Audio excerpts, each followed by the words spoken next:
We're presenting diverse cultural perspectives in the 21st century classroom. So my name is John Sorokowski. I'm Schroeder. I'm Carissa, Nigaan-nigabawik, Copenace.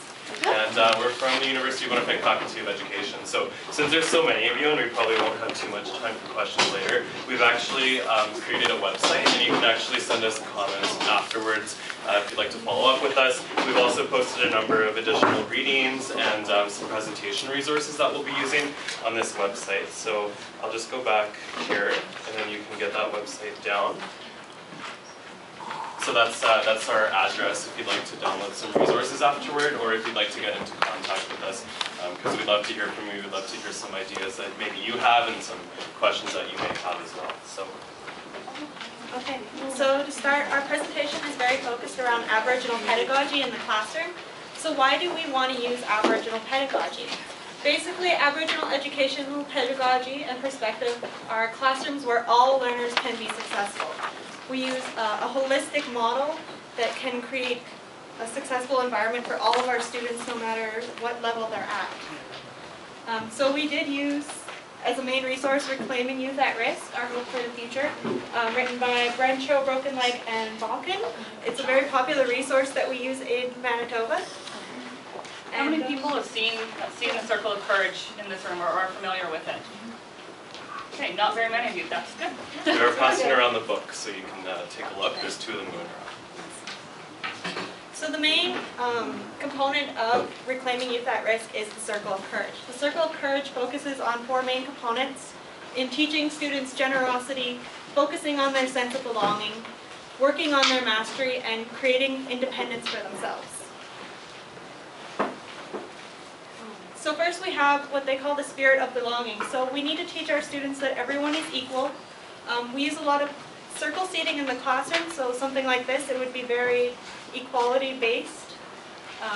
We try to use as many perspectives as possible, so we want our students to see things from other points of views, other worldviews.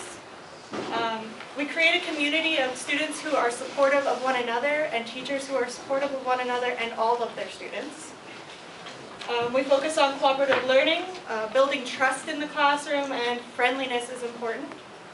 As teachers, we have to be willing to build respectful, humanistic relationships with our students.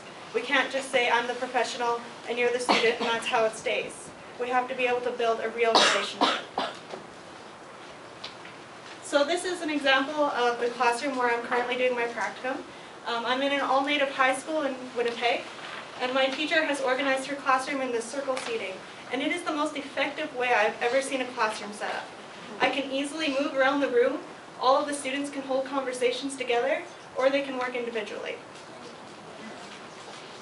Okay, so the spirit of mastery, this is a big one that a lot of us actually, when they talk about differentiated instruction, this is something we need to focus on. We need to give students opportunities to feel successful. How many of you have a subject area, just raise your hand, when you were in high school that you felt you weren't successful in? Okay. For how many of you was that gym class? Couple. How many was that math class? Okay. Language arts. Okay. So you need somewhere, I found for myself, when I was a student, I didn't like gym class at all. It was all team sports. I didn't like doing it. I felt embarrassed, so I wouldn't do it. I would get mad. I would be the jerk in the classroom who was fighting with the teacher because I just didn't want to do it because I had no sense of success in that classroom. You have students that are like that in every classroom you go into. You might have that in your practicum. I teach language arts. I have kids that won't do it. So they just sit there with their head down on their desk because they've had so many years of being discouraged. And that's something that they talk a lot about in here is the cycle and the seeds of discouragement. There's only so many times that you could fail at something before you decide you're not going to do it anymore. So we need to provide students with opportunities to feel that success. So whether that's, that you're going to differentiate your assessment or your project types and let them feel successful in different areas. I might have done way better had I been allowed to just go do work out doing weight training instead of doing collaborative team sports, because that wasn't my niche, but another area could have been.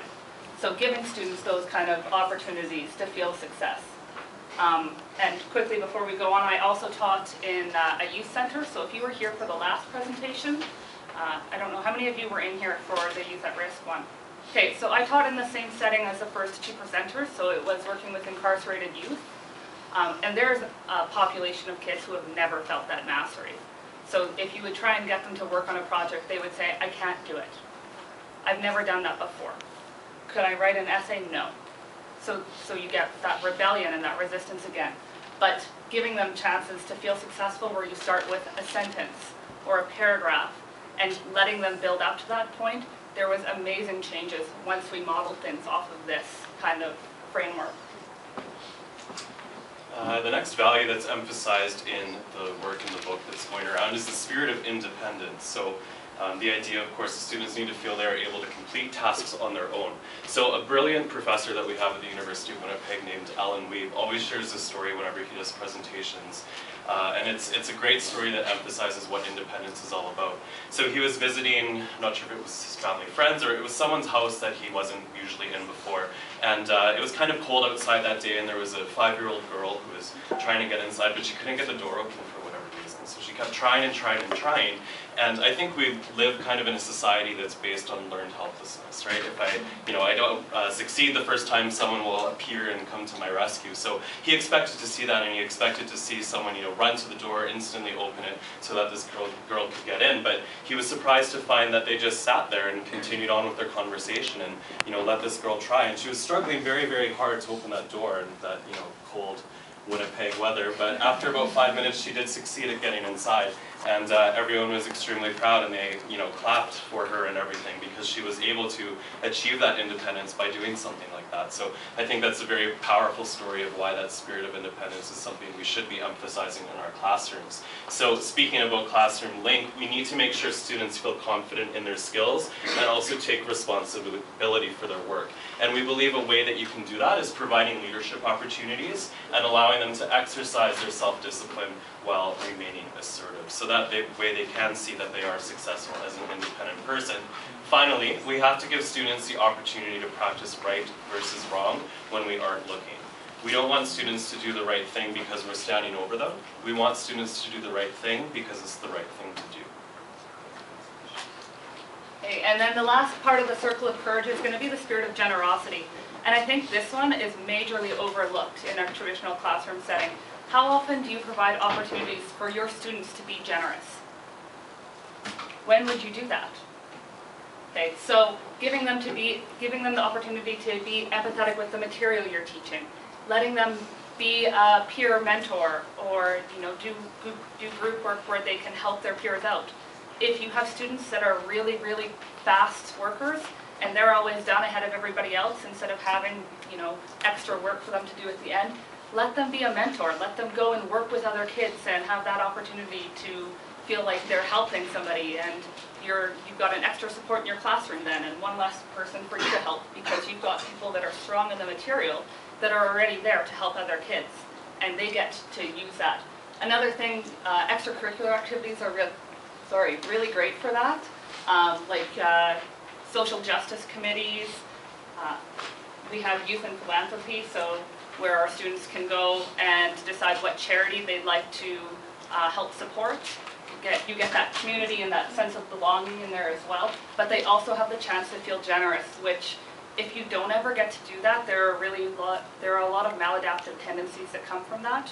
I had a student at the youth center who was exceptionally generous with his grandmother. He would go and get her groceries and go help take care of her, but he ended up in jail because he had the means to be generous by stealing to feed his grandmother. So there was a need that needed to be met that wasn't being met, and we need to find ways to help them get there. So the circle of courage also talks about how our natural tendencies to be generous or to have belonging can be distorted, or they can be completely absent. So for belonging, when you think about attachment, it can be distorted into attention seeking. We see that a lot of times in our classrooms. So our students are trying to get our attention all the time, or they're disrupting to make other students pay attention to them, or they can be completely alienated. So when I think about someone like a gang member forming unhealthy attachments and relationships with the gangs instead of a family, it's more difficult for them to create healthy relationships. So if you want to see these are just kind of ways that the needs can be distorted. They will be on the slideshow that's on the website as well. The other part of Aboriginal pedagogy that we use a lot in our classrooms, and I know I use it a lot as an Anishinaabe person without even realizing it, is adapting the medicine wheel teachings to our classrooms. So we're asking our students to be balanced individually, emotionally, spiritually, mentally, and physically. So we need to focus our lessons on bringing out those 4 components and balancing them with our students. Anishinaabe people believe that when these 4 components are balanced, that anyone can be successful in their learning. So if we can create that harmony in our classrooms, all of our students will be successful learners. It is a holistic model. It doesn't have to have anything to do with Aboriginal culture, but it is a model that anyone can use. So as Carissa said, it is a holistic model. So this is just a framework that I'd like to share with you, where you can kind of see how you might fit all of those aspects into your lesson planning, because sometimes it might be hard to think, well, I don't want to teach religion, so how do I fit spirituality into my classroom? How do I make sure that that part of my students' lives are balanced? But we're going to talk about interconnectedness, make sure that you're representing diversity in your classroom. So the title of our presentation was Diverse Cultural Perspectives in the 21st Century. So I know that in Winnipeg we have very multicultural classrooms. You have students that come from everywhere across the world, and you want to make sure that they've been represented and that their voice is heard, which is something that, for myself, I grew up in a rural community much smaller than Prince George, and that wasn't always represented. You taught to one group of people and they all got the same lesson and it was the same story every time. And it was a very Eurocentric model of teaching and very Eurocentric lessons as well. So you want to make sure that you're bringing in perspectives that are across content areas. So if you're a science teacher, you might talk about different ways of knowing. If you're a language arts teacher, I really love to do storytelling, and you can bring in origin stories, you can bring in traditional myths or folklore from different cultures, and really let students tell their own stories and where they come from. You get to learn a lot more about other people and what they believe in and why they are the way they are when you have that diverse worldviews represented in your classroom. The physical aspect, well, you might say, how are we going to have a physical component in language arts or in courses like that? Your environment is physical. How have you set up your classroom? Is it a safe, comforting, warm place? Do they feel like they belong in there? Are they represented somewhere? It might be dialogue and collaboration. It might be moving around in the classroom in group settings. Mental, giving them critical thinking skills. And again, that whole idea of mastery really goes in there as well, with mental and emotional. How are they feeling about what they're doing? Are their emotional needs being met? Is there ethical practices? Are you being an ethical teacher? Do you have a positive energy? Is your classroom fun to be in? Do you like to laugh? Is everybody supported? So really just looking and making sure that your framework is following all of this model here as well. So what we did is we had looked at the Manitoba curriculum for English language arts as well as social studies, and we combined that with some ideas from the Ontario Visual Arts curriculum to create an integrated unit called Human Rights in Canada. So this was our presentation actually we created for one of our courses in Aboriginal education, and this was kind of the big result of it, is how to find a way of integrating all these different worldviews using Aboriginal pedagogy. So I'm just going to share with you some ideas we have from our unit that we created, which was called Human Rights in Canada. And I think for the most part, when we think of human rights in Canada, we automatically go to residential schools of Creative First Nations people. And Canada is actually plagued by a history of human rights violations from its beginning, basically. So we made sure that we balanced our approach by looking at a variety of human rights violations, such as the treatment of Ukrainian Canadians in World War I. The Chinese had tax in the Immigration Act of 1923. The treatment of Japanese Canadians in World War II. The French language law, the Bill 101 in Quebec. Women's rights throughout Canada, and the rights of LGBTQ people as well throughout Canada. So those are all things we tried to integrate into our curriculum that we designed, so that people will get a broad view of what we were doing. So the types of activities we did followed this holistic model. So we started off with a human rights inventory, and we attempted to identify what exactly human rights were. My own personal definition might vary from your definition, and we realized that that's opportunity for students to find a sense of belonging, for example, which is one of the values in Circle of Courage, because they can identify with others who share their perspective. Furthermore, that allows them to achieve mastery as well, because then they can think about what they know and notice how much they actually do know about these subjects. From there on, what we did is we made sure to look at these human rights violations from multiple angles. So we didn't just look, for example, at the Indian Act and the Royal Proclamation and pre-contact Canada and the treaties that followed and all of that. We didn't just look at it from the view of Aboriginal peoples or the view of the colonizers. Instead, we took a balanced approach and made sure that if we did something that looked at the Aboriginal view, we also had to look at the other side, or else that's simply not fair. So we did an activity, for example, where we looked at some art. So that's how we integrated visual arts. And we had a painting called The Death of Adonis by Ken Monkman, who's a Cree artist. And we had students compare that to a painting called The Great Royal Buffalo Hunt, which actually depicts the same event, just from two very different perspectives. So we found making sure we were including these diverse perspectives allowed us to fit within this whole holistic model to make sure that students felt well-rounded as a result of their studies in our classrooms. To finish off the unit that we had designed, we decided to create an inquiry-based project, and it was really up to the students as to what they were going to do. So some of the ideas that we had to get them started would be to pick one of the violations that we studied and create an action plan for what you, as your own person, what you and your community, and maybe what you as your school and a nation as a whole could do to improve that human rights violation. We also encourage the students to create avenues to inform others through things like brochures, letter writing to the government, different newspaper articles that you can write, so that they could be actively involved with their Canadian citizenship. And finally, we also had the idea of having students interview with adults who have perhaps seen the full spectrum of human rights, even over the past number of years in Canada, and have them look at how they believe it has changed over time in Canada. Because, for example, in 1947, something we found out is that Canadian women lost their citizenship if they married a non-Canadian. So that's odd. So we wanted to make sure that people saw the two sides of the story and were able to talk and communicate with others. So again, they could feel whole in terms of the Circle of Courage values. How many people in this room feel like they do integrate culture into their varying cultures into their lessons right now? Okay, how do you do that? Tell me some ideas that you have or ways that you bring it in.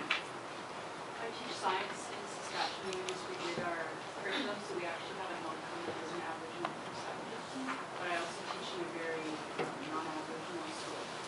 So I get a lot of kids saying, why do we have to learn this so we live in Saskatchewan? So that's why we learn it. Then we bring in other, like, tell me about how your family celebrates this, or your culture would talk about the same situation. So we get a whole variety of cultures and Aboriginal perspective as well. But our government has been really good at getting our Aboriginal perspective into. Any other content areas? Yeah. For social studies and immigration, so I have a speaker coming in from the Royal Canadian Legion, who's an immigrant, and also an elder for First Nations coming in, and for First Nations, I also incorporate First Nations music. Okay, excellent. Any others? Yeah. Sorry, yeah. I'm teaching Mod 12 right now, and a lot of it is dealing with like punishment and crime. So we bring in like the justice circles and whatnot, and I had a presenter come in and talk about an Aboriginal presenter from the community come in and talk about the healing circles and whatnot, so they get those perspectives. In social studies, as part of their critical and creative thinking element, I have them, when they read textbook readings, they have to answer the question, whose story is being told, how's it being told, and whose story is not being told through their textbook, so that they're able to critically read text. Wonderful. So a couple of things that I've done myself. Again, as I said, I teach language arts. I also, my minor is in psychology. So I do like to bring this into my classroom. I started a unit on April Raintree with I am from poems. And if you teach language arts and you've never used I am from poems, look it up. They're amazing. So I got my students to really look at identity and where they come from and how that makes them who they are, what their life experiences were, their cultural traditions, foods that they grew up with, things that just embody who they are. So I got the most incredible array of